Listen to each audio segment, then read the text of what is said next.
तुर्की Saudi अरब और पाकिस्तान के बीच बने रक्षा गठबंधन में शामिल होने की कोशिश कर रहा है। ये समझौता नाटो के आर्टिकल 5 जैसा है, जिसमें एक पर हमला सभी पर हमला माना जाएगा। सूत्रों के मुताबिक बातचीत अंतिम चरण में ही समझिए।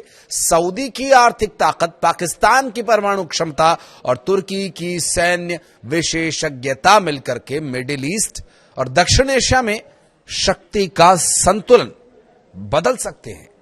नमस्कार, मैं हूं आशीष त्रिपाठी आपके साथ। और मिडिल ईस्ट, दक्षिण एशिया की सुरक्षा राजनीति में एक बड़ा बदलाव होता दिख रहा है।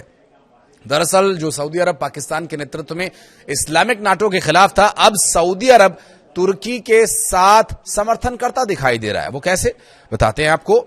सऊदी अरब और परमाणु ताकत वाले एकमात्र मुस्लिम देश पाकिस्तान के बीच बने रक्षा गठबंधन में तुर्की शामिल होने की कोशिश कर रहा है। इस संभावित द्विपक्षीय सैन्य समझौते को क्षेत्रीय शक्ति संतुलन बदलने वाला एक बड़ा कदम माना जा रहा है।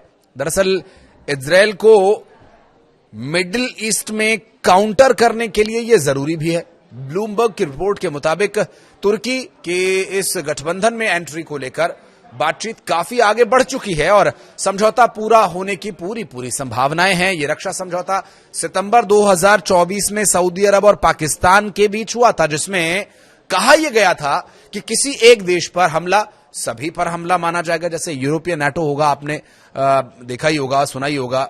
ये रूस यूक्रेन वाले युद्ध में इसकी बहुत चर्चा भी हुई थी और अभी चल भी रही है। लेकिन ये प्रावधान नाटो के आर्टिकल 5 यानी आर्टिकल 5 से मिलता जुलता है और जिसमें तुर्की पहले से सदस्य है। विशेषज्ञों के मुताबिक अगर यह गठबंधन हुआ तो तीनों देश एक दूसरे की ताकत को बढ़ाएंगे, और ऐसा इसलिए क्योंकि तीनों देशों की ताकत एक दूसरे की पूरक की तरह काम करती है। सऊदी अरब के पास अपार आर्थिक संसाधन हैं, पाकिस्तान के पास परमाणु हथियार हैं, बैलिस्टिक मिसाइल्स हैं, बड़ी सैन्य ताकत है। तुर्की के पास युद्ध का अनुभव है, मजबूत सेना, उन्नत रक्षा उद्योग है। एक रिपोर्ट के मुताबिक तुर्की स्थित थिंक टैंक के रणनीतिकार निहात अली ओजकान के अनुसार अमेरिका की नीतियों में अनिश्चितता और डोनाल्ड ट्रंप की नाटो को लेकर प्रतिबद्धता पर सवालों के बीच देश वैकल्पिक सुरक्षा ढांचे की तलाश कर रहा है।